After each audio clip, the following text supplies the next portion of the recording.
1 year since I've gotten high, and here's my 1 year of no weed story.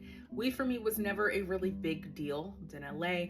I started really getting heavy into smoking around 2018. I had a roommate at the time, and she was like teaching me how to roll a joint. And she's like, just relax into it, watch TV. So I started watching BoJack Horseman. And the only reason I stopped smoking weed at that time was because I was gaining weight. I was in the very beginning of my weight loss journey, and I gained 10 pounds from the munchies.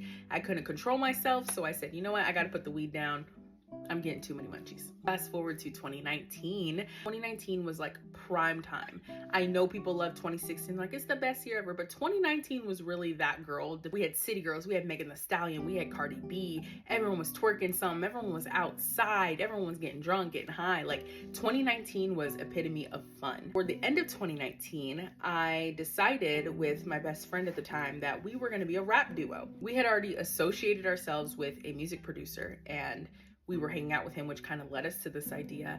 And we were already in the studio getting high all the time. And we were like, okay, like this is cool. We're outside, we're getting high, we're about to make music. And when we made that decision, our producers started taking us around to different events. And I started being able to go to different events with brands like Pretty Little Thing and Fashion Nova.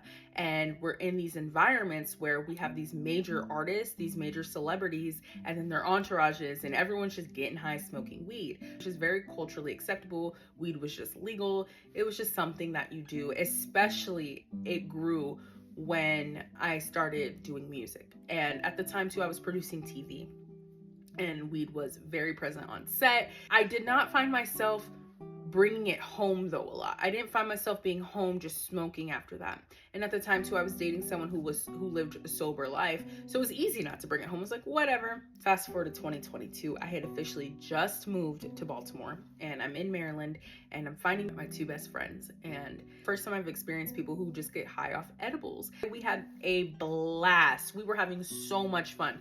We would go do day trips. We would be in New York. I remember one time we got so high, went to Beetlejuice. Like it was just fun. There was nothing bad about this until January of 2023.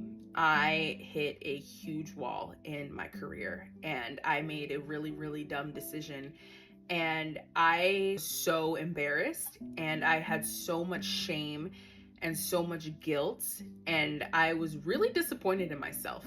And during this time, I remember I walked into my kitchen and I opened up the cabinet. I literally kept my edibles with all my other vitamins. I said, let's just relax for a second.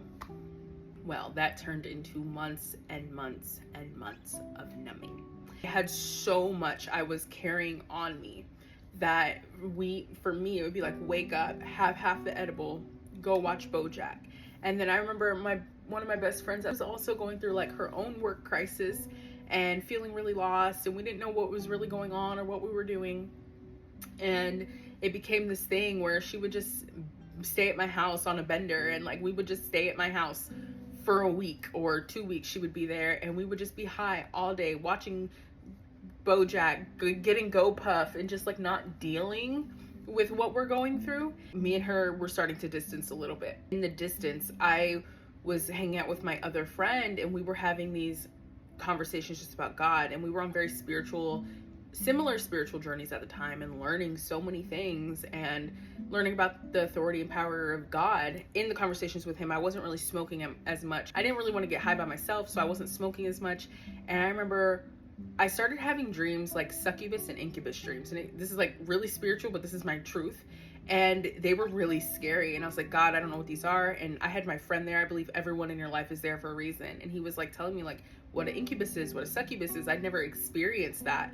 And I was talking about these terrifying dreams. I said, oh no, like I think this is maybe the weed. So the whole month of April 2023, I start playing with not smoking, then smoking, because I'm someone I have to learn by doing. I'm very hard-headed. So one day in May, I feel like God was taking me somewhere. Just one of my conversations, I remember I had the most terrifying dream of my life.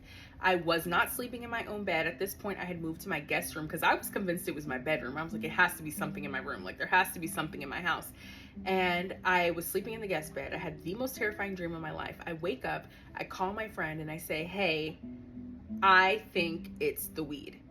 I'm done. Little did I know that decision to stop smoking weed was led me in the same week to decide to get baptized in 2 weeks. Felt like I was like, I got you.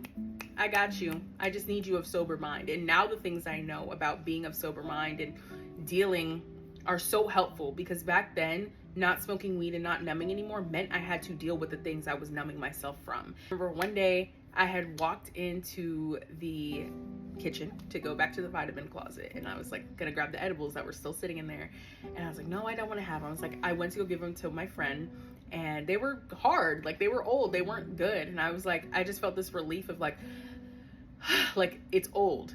Like that's how monumental that feeling felt. Like this is something old. This is not you anymore. This is not gonna work for you anymore. You can't numb yourself anymore. Like let's just go through the fire.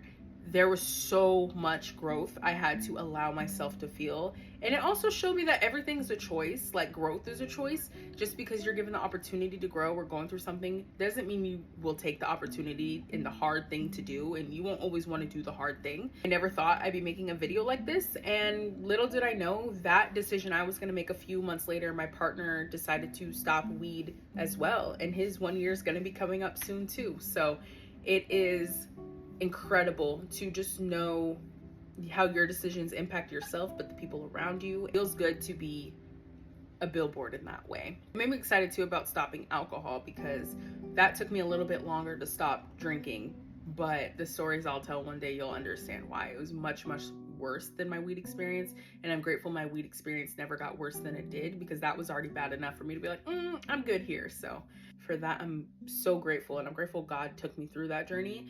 And here's to another year.